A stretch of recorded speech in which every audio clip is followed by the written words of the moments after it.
Well, as a token of appreciation to our guest, Como muestra de agradecimiento a nuestro invitado, voy a presentarlo en inglés. Podría hacerlo, no sé hacerlo en húngaro, no hablo húngaro y él no habla español mucho, así que en inglés. Él es un bioquímico molecular con un máster con honores de la universidad cuyo nombre no puedo pronunciar, pero está en Budapest. Tiene un doctorado en química coloidal y biología celular, además de un doctorado de la Academia Húngara de las Ciencias en bioquímica, más concretamente en monobioquímica. Tiene la certificación como profesor a tiempo completo en la Universidad de Szemolbajt en medicina y bioquímica en Budapest y también es miembro de la Academia de las Ciencias húngara en biología y medicina. He contado unos 14 premios que ha recibido.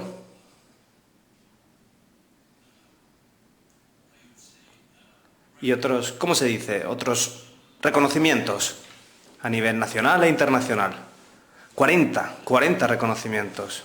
Pero voy a mencionar solo 2, simplemente por abreviar. En 2013, hace 3 años, recibió un premio internacional a la creatividad para niños dotados y con talento. Y este año, en el 2016, ha recibido uno por ayudar a las personas con talento. Ha recibido el premio a toda una vida al apoyo al talento del Consejo húngaro. Es el presidente del Consejo Europeo de Habilidades Superiores y está promoviendo una iniciativa enorme para que Europa sea un continente de personas con talento conectadas tanto física como virtualmente. Su carrera de investigación es impresionante. Simplemente les daré unos pocos datos. Número de publicaciones científicas, 251. Número de citaciones,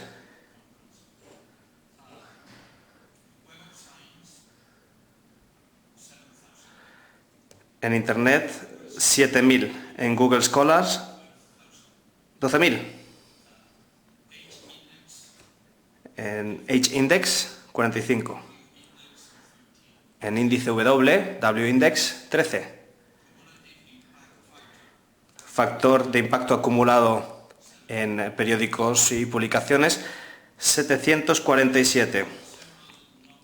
Ha desarrollado varios algoritmos para analizar las redes, la topología y la dinámica y ha definido una nueva medida de centralidad de redes que puede identificar ciertos aspectos de la cooperación y ha aplicado conocimientos de la biología en las relaciones humanas. Está aquí hoy con nosotros para hablar de redes, pero no temáis, son redes de talento. Ha tenido la enorme amabilidad de buscar un hueco en su apretada agenda para compartir con nosotros parte de su tiempo y, como podréis oír, es un científico muy destacado. Ha venido para hablar de 75 años, imagino que es una coincidencia, 75 años de apoyo al talento en STEM. STEM quiere decir ciencia, tecnología, ingeniería y matemáticas. Señoras y señores, es un honor y un privilegio presentarles a Peter Sesmeli.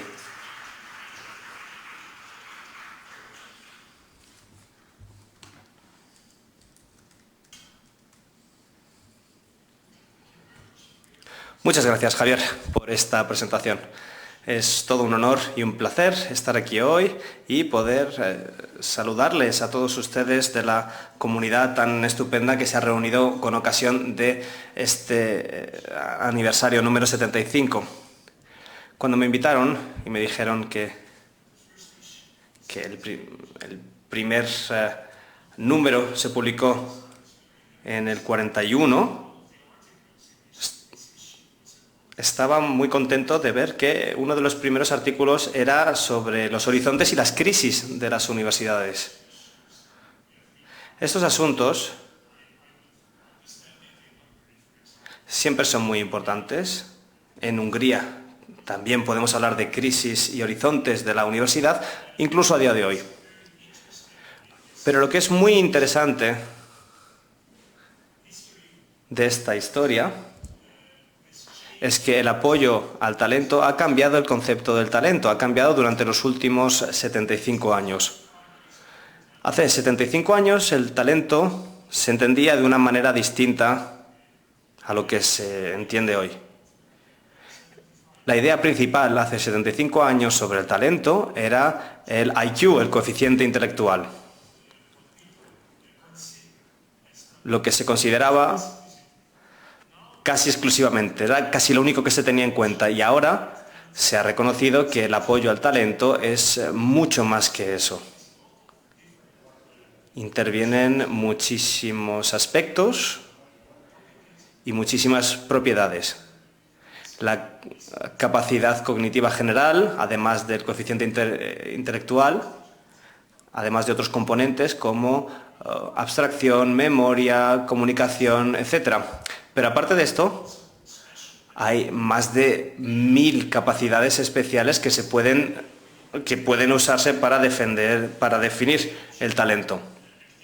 Prácticamente cualquier o toda actividad humana o cualquier momento que vivimos nos ofrece oportunidades para probar o demostrar las capacidades que nos permiten lidiar con la situación. Aparte de eso, tenemos el compromiso con la tarea, la curiosidad, la perseverancia, la motivación, el interés, la inteligencia y el carisma, por ejemplo, también son parte del talento. Y la creatividad es excepcional porque es necesaria para cumplir todos los otros aspectos. Ese último ingrediente es muy importante por dos razones. Uno, tiene un poco de sesgo porque es mi campo de investigación, y otro es porque es fundamental para toda mi presentación y muestra la conexión entre todos los aspectos. Un aspecto importante es que esto nos permite diseñar una pirámide.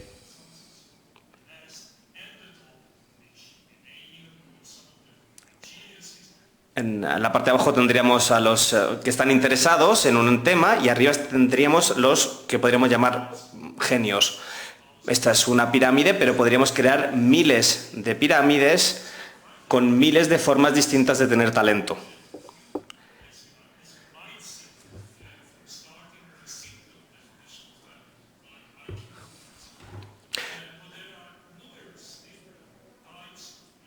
Y luego, si estamos hablando de la gente que es excelente, que son los mejores en algunos aspectos, también habría miles de ellos según el tipo de talento, y cada uno de ellos constituiría la cúspide de cada una de las pirámides. Si nos centramos en nuestro trabajo solamente en los mejores y no en los demás, estamos perdiendo a los mismísimos mejores, a los que van a ser los mejores, porque ellos, y parte de su éxito, se debe a la atención que se les da desde un primer momento. Otro aspecto muy importante es que nos solemos centrar, cuando hablamos de personas con talento, nos solemos centrar en las universidades y sobre todo en los doctorados, porque ahí es donde ya se ha seleccionado el talento y el talento se muestra por sí mismo. Sin embargo, deberíamos tener en cuenta que si solamente nos centramos en el final de la cadena, estamos perdiendo el principio y estamos perdiendo a muchas personas. Desde la primera infancia, en la guardería, en primaria, en secundaria y en el instituto también habría que tener ese apoyo. La educación científica es un asunto muy importante, incluye las matemáticas también, por supuesto, y yo tuve la suerte de participar en el informe Lucard hace unos 10 años, que es una publicación europea hecha por un comité de alto nivel presidido por Michiel Bohan. Y aquí se resumen los aspectos claves de la educación en ciencia, que es lo que tenéis aquí, acabo de indicar. Y por eso es por lo que estoy subrayando la importancia de las redes de apoyo al talento en mi charla de hoy. En esta segunda parte voy a hablar de este asunto, que es las redes. Me gustaría presentaros esto con una historia.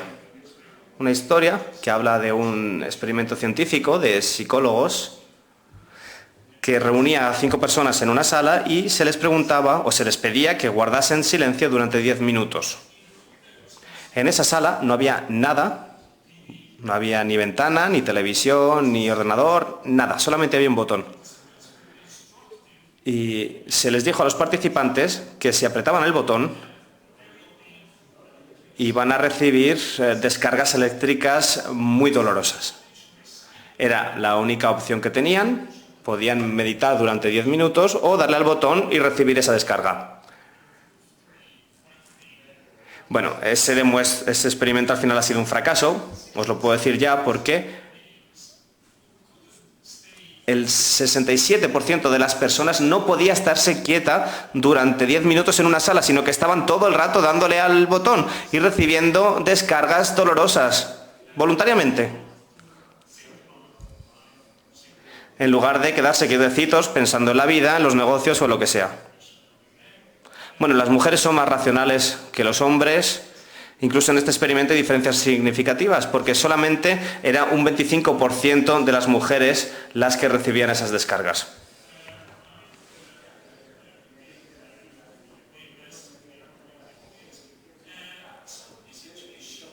Esto nos muestra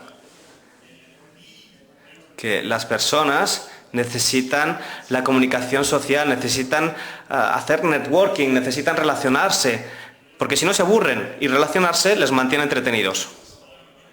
Y creedme si os digo que la gente con capacidad especial lo necesita más todavía, es casi un requisito para ellos. Networking, o el relacionarse, tiene 2 estrategias principales. Una es buscar la seguridad y otra es buscar la novedad.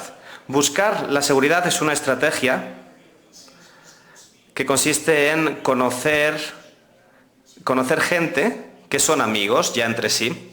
Es decir, se forma una especie de triángulo, un triángulo de seguridad. Pensad en vuestra familia, pensad en vuestro círculo de amigos más cercanos. Esos son gente que se conoce entre sí. Ellos se conocen y tú también los conoces. Y eso es un entorno seguro para cada uno.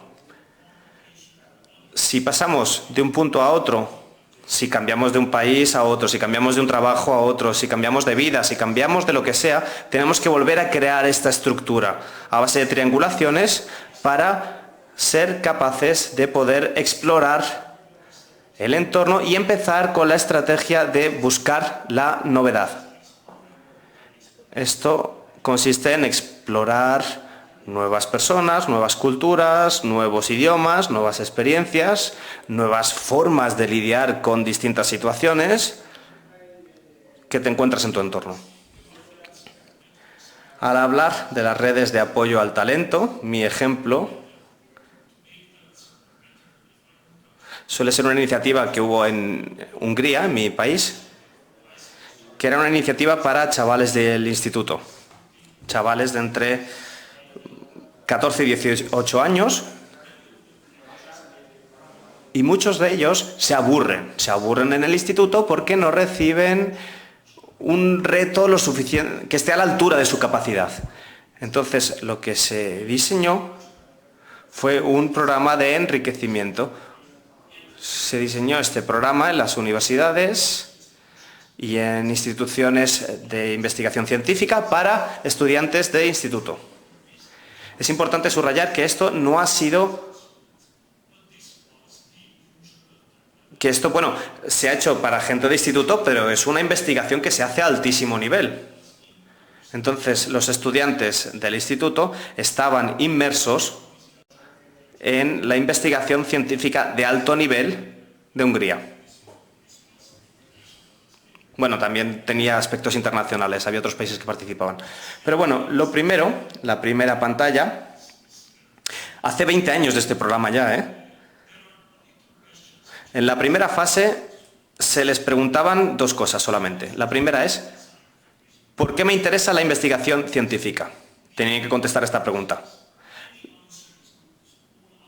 Cualquier respuesta es buena, pero el estudiante tiene que enfrentarse a sí mismo y tiene que formular ese interés y esa motivación. ¿Por qué? ¿Qué me motiva para la investigación científica?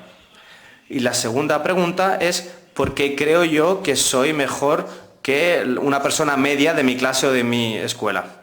Todas las respuestas son aceptables, pero, de nuevo, esto es una especie de autocontrol, de autotest para conocerse a sí mismo. Conozco mis habilidades, conozco mi capacidad, sé que en algunas cosas soy mejor que los otros y estoy orgulloso de ellos y me gustaría utilizarlo de alguna manera.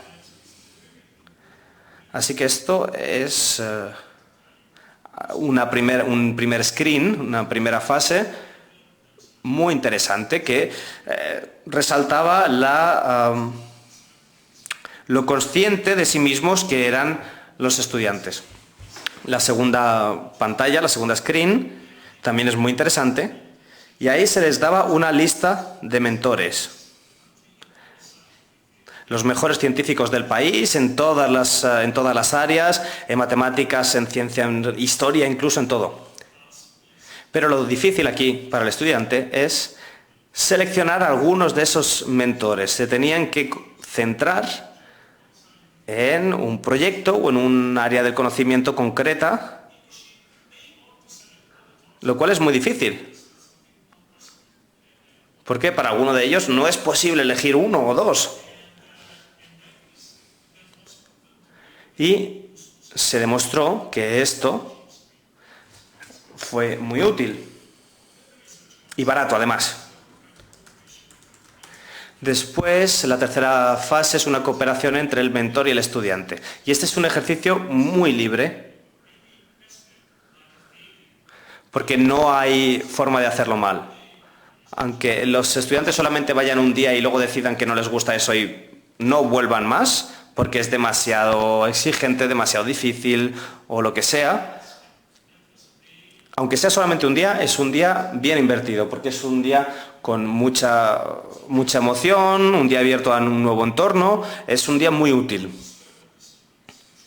Pero un tercio de los estudiantes, normalmente hay 1000 alumnos en este programa cada año, así que en estos 20 años hemos tenido prácticamente 20.000 estudiantes del país en total y aproximadamente un 30% acaban el proyecto de investigación científica y lo presentan con una conferencia científica.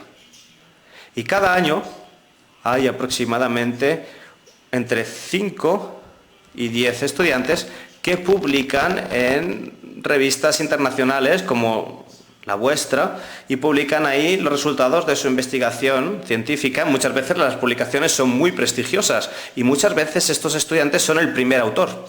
Os voy a contar el ejemplo más reciente que conozco, que ocurrió en mi laboratorio, y ahí había un estudiante de instituto de 17 años que publicó un paper en Nature.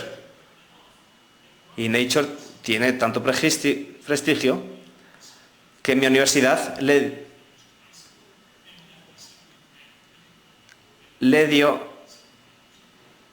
habría dado un doctorado si no tuviera 17 años y hubiese acabado el instituto y hubiera acabado una carrera. Si no, se le habría dado el doctorado. ¿Cuáles son los mensajes que podemos extraer de este ejercicio de 20 años? El primero es que la investigación de alto nivel es importante para comprometer a estos estudiantes con mucha capacidad, porque si no se aburren. El estilo siempre fue informal y juguetón, porque estamos tratando con jóvenes y entonces el programa tiene que ser jovial también. Además es un modelo muy flexible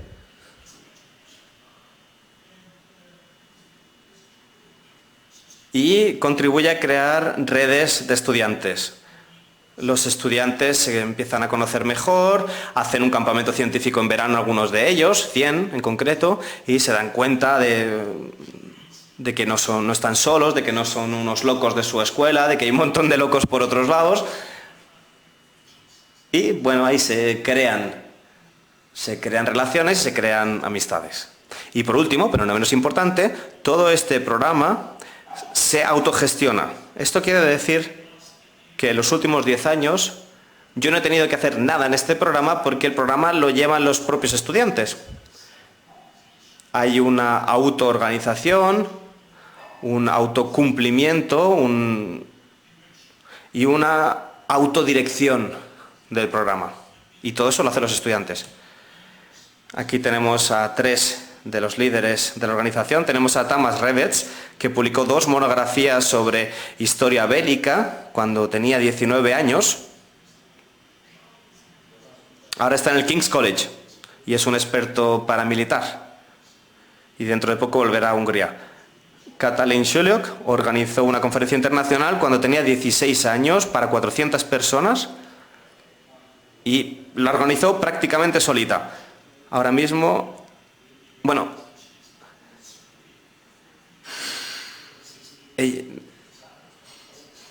pensábamos que era una profesora quien había hecho esto, pensamos que tenía 30, 40 años por la calidad de su trabajo, sin embargo no lo es. Estudió en Harvard y Derecho Medioambiental y ha vuelto a Hungría. Y por último, Tomás Kočmaros estableció 2 empresas de biotecnología cuando tenía 20 años. Le salió muy bien y ahora es un líder de grupo en la Universidad de Norwich, en el Reino Unido, y trabaja con terapias contra el cáncer y otras enfermedades. Y tenemos otro ejemplo, que es un poco menos claro que los 3 anteriores, que es el ejemplo de Badlin Pato. Badlin era un estudiante mío que recibió un premio y el premio era participar en la 100ª ceremonia de los premios Nobel en Suecia. Aquí lo tenemos en la foto con la princesa Victoria en aquel momento, ahora la reina de Suecia. Bueno, él estudió en varias universidades, empezó en varias universidades porque nunca estaba satisfecho. Empezó matemáticas, química, distintas cosas en distintas universidades y también probó varios grupos de música. Tenía 3 grupos de rock. Que bueno, no se les daba mal, pero tampoco tuvieron mucho éxito, así que tampoco le satisfizo. Y empezó a trabajar con ciencias informáticas. Ahora es un vicepresidente de un fondo de inversiones mundial que tiene más de 150.000 millones de dólares. Es decir, que esta gente, aunque no acabe una carrera, o aunque no acabe nada de nada, aunque vayan dando vueltas en círculos, como por ejemplo grupos de rock u otras actividades, no pasa nada, porque muchos de ellos encuentran su camino y su éxito después. Si confiamos en ellos y si pensamos continuamente que ellos sí que tienen algo dentro, finalmente aparecerá, finalmente dará sus frutos, lo cual es beneficioso para toda la sociedad y para ellos mismos. La segunda red de apoyo al talento se hizo en el 2001 cuando organizamos la conferencia y trata de los mismos programas por todo el mundo.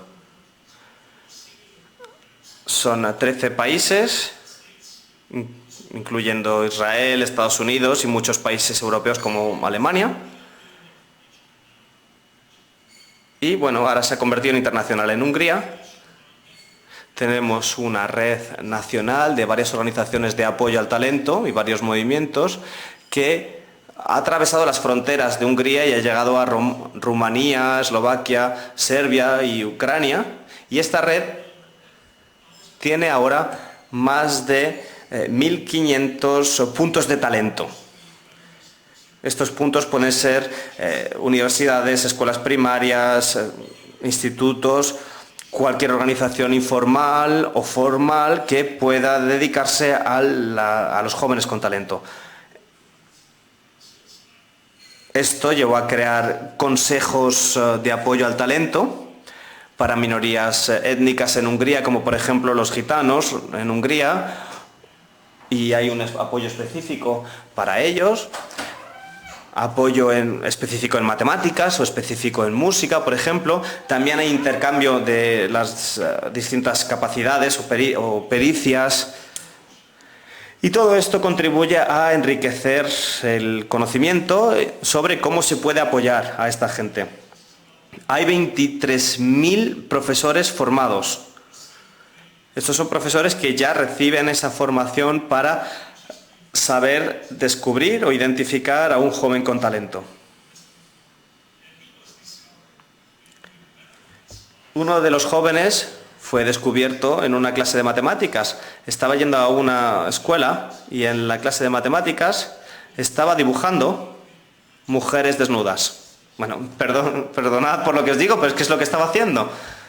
Y el profesor no le castigó, no le dijo, te estás portando mal, tienes que hacer esto en clase. Lo que hizo es pensar, tiene que haber una razón por la que este chico esté tan aburrido en clase como para dibujar mujeres desnudas. Entonces pensó, ¿y por qué no le doy una oportunidad? ¿Por qué no le dejo que intente hacer problemas mucho más difíciles de matemáticas? Y le dio problemas el doble de difíciles. Y el chico seguía aburrido. 5 veces más difíciles y seguía aburrido. 10 veces más difíciles y seguía... Y ese nivel, 10 veces más difícil, era el nivel real de esa persona. Ese era el nivel que satisfacía a ese chico. Ese era el nivel que le mantenía contento y así dejaba de dibujar mujeres desnudas. Entonces, los profesores necesitan esa formación para que conozcan que esas opciones están abiertas y que eso se puede intentar. Se han descubierto más de 35.000 talentos en los últimos años. Y ha habido 290.000 donaciones y se ha creado un programa de 20 años estatal. ¿Cuáles son los mensajes? Pues que los jóvenes con talento y sus profesores se motivan mutuamente. Estos equipos son muy importantes para la sostenibilidad, para la motivación y para que sea divertido. Y os voy a contar los resultados de una encuesta nacional en Hungría. Pero se le preguntó a la gente si pensaban que el apoyo al talento era necesario para el éxito del país. Y el 79% de las personas decían que sí, que es necesario. El 79% estaban convencidos de que es importante apoyar al talento para el bien del país. Y un 22% pensaban que el talento se paga adecuadamente. Es decir, la mayoría de ellos no estaba satisfechos con lo que se paga al talento.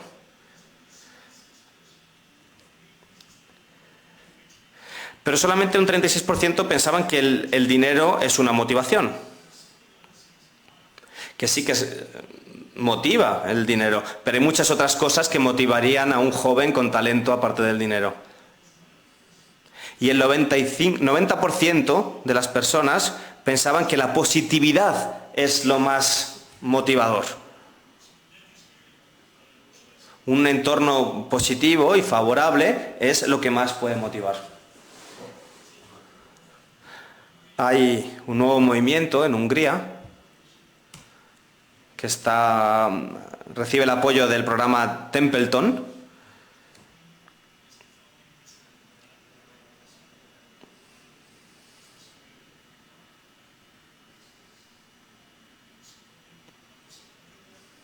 Y bueno, estas personas que tenemos aquí son personas muy importantes que nos están ayudando con el programa.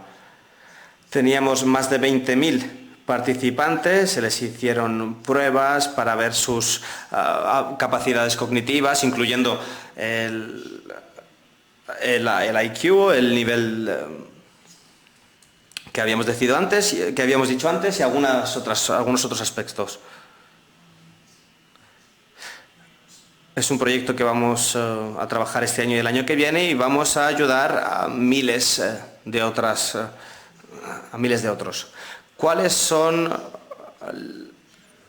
¿Qué es lo importante de este programa? Pues que no tenemos que buscar la excelencia en general, sino los casos únicos. No tenemos que hacer una media de los 6 puntos que estamos midiendo para la capacidad alta, porque si estamos haciendo una media de la gente buena, tampoco sirve de mucho. Tenemos que buscar la gente que destaca en cada una de esas 6 medidas.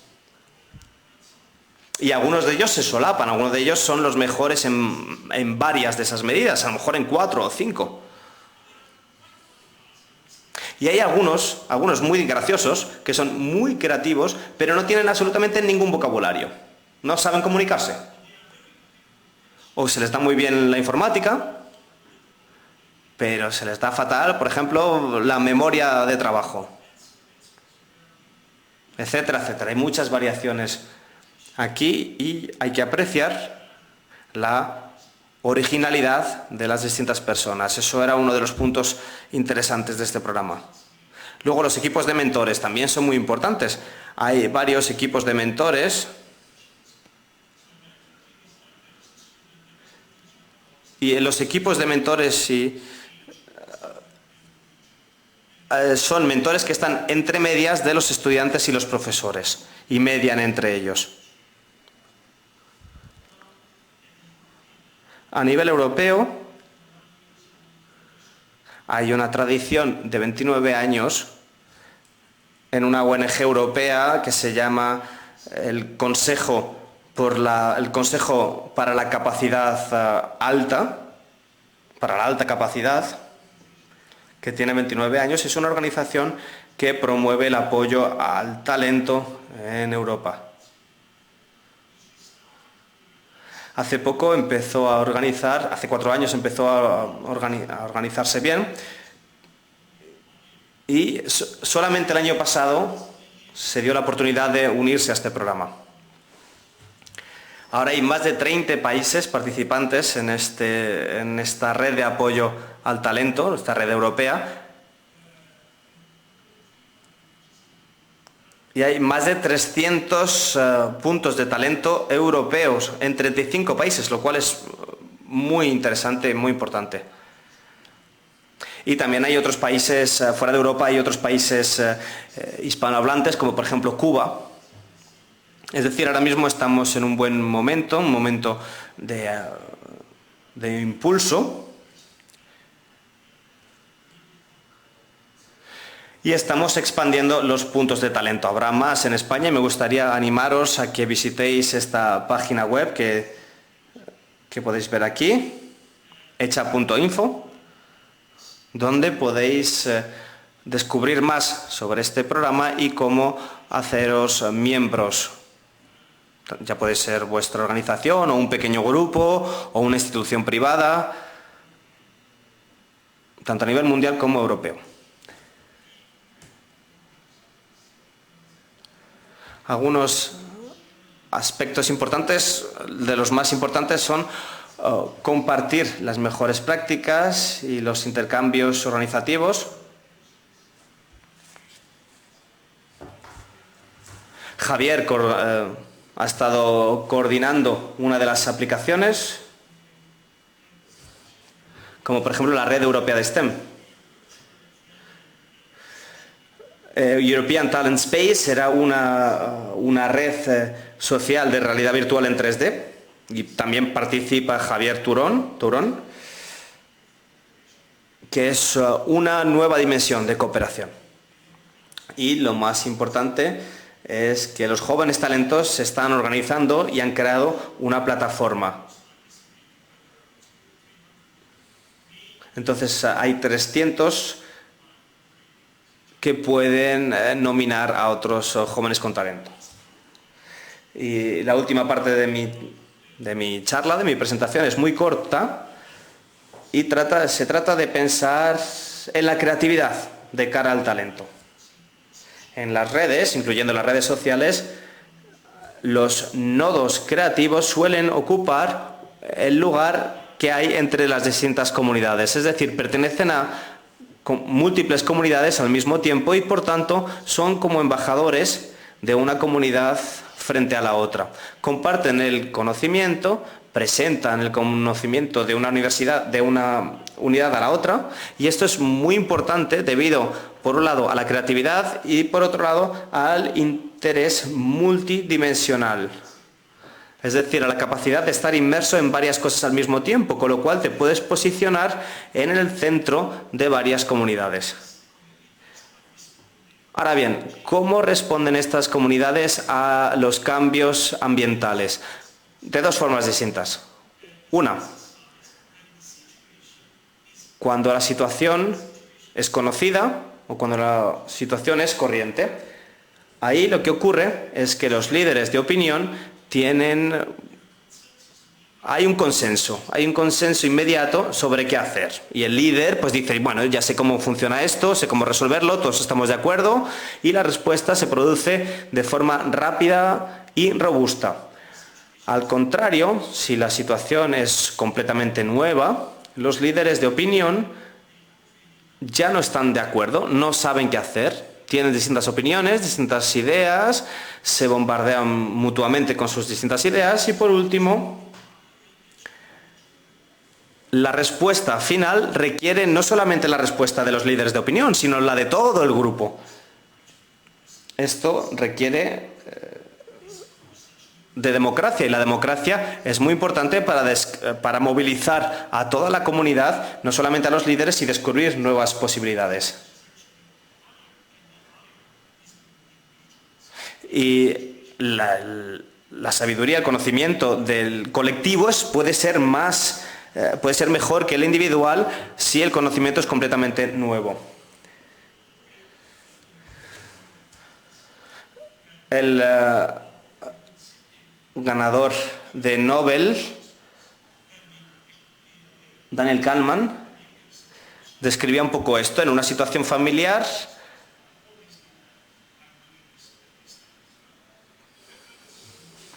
O también describía una respuesta más lenta, más contemplativa, en la que hay situaciones perturbadoras, en la que hay algo que no se conoce bien y se está pensando qué se puede hacer porque no se sabe exactamente.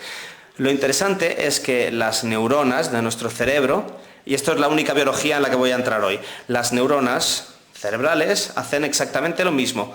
Por ejemplo, si te metes en una habitación que es familiar para ti, tu salón, tu cocina, tu despacho, hay algunas células de tu cabeza que se activan y codifican esa información y te dicen, oye, que estás en tu casa, que estás en tu cocina, que esto es familiar. Ahora, cuando entras en una habitación completamente desconocida, hay cientos de células que se activan, cientos de neuronas activas, que te bombardean con distintas ideas. Eso es parecido. Esto te empiezan a decir, esto es bastante parecido a una cocina o bastante parecido a un despacho, o se intentan buscar similitudes y al final el cerebro busca un consenso y a lo mejor dice, pues sí, es una oficina, sí, pues es una cocina o lo que sea. Lo que es más interesante de todo esto es que esto se puede percibir a nivel proteico, a nivel molecular, a un nivel muy simple. Hay algunos aminoácidos que son claves para la respuesta de la proteína.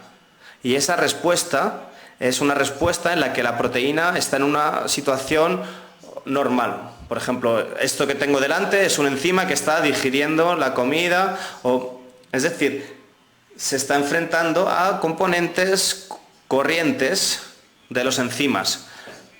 hay solamente 3 aminoácidos que se activan en este proceso porque es un proceso corriente, una enzima que digiere. Sin embargo, si la situación es completamente distinta, hay un intercambio de energía nuevo, hay más de 600 aminoácidos activos en una proteína. Entonces, esta dualidad de respuesta es muy general en todos los distintos niveles y hemos ido evolucionando hasta el nivel de la sociedad manteniendo esto.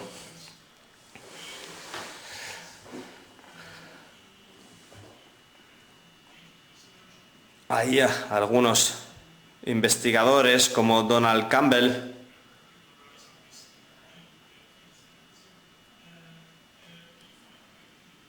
definían a la creatividad como una variación ciega o una variación mixta y una retención selectiva.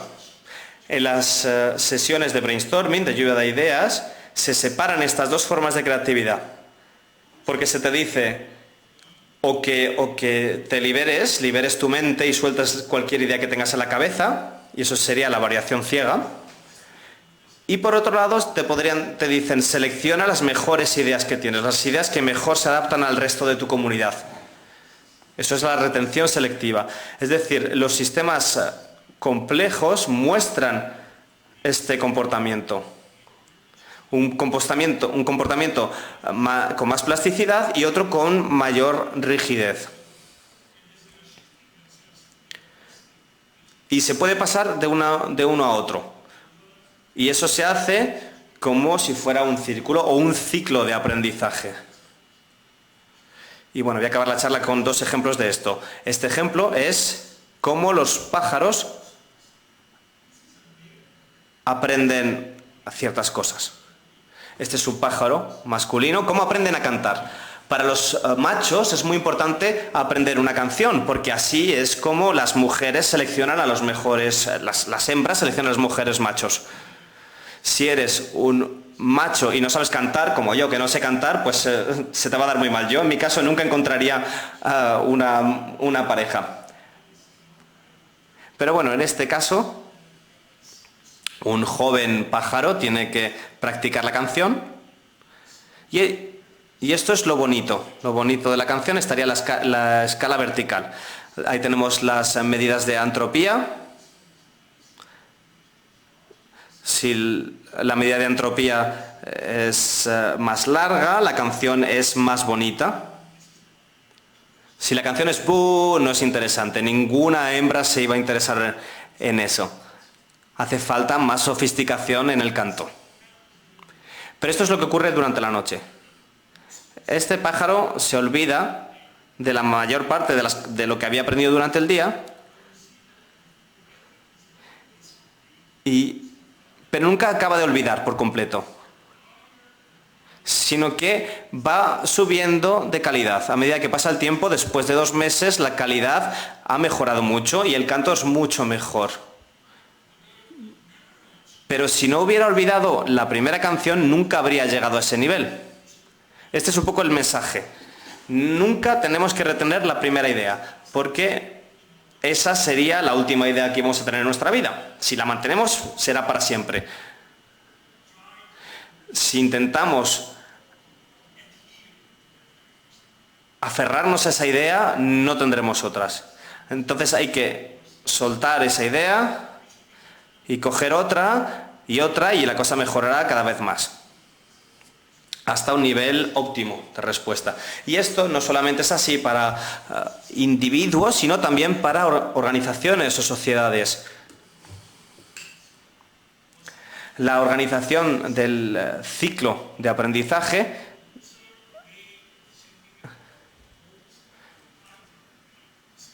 definió esto también.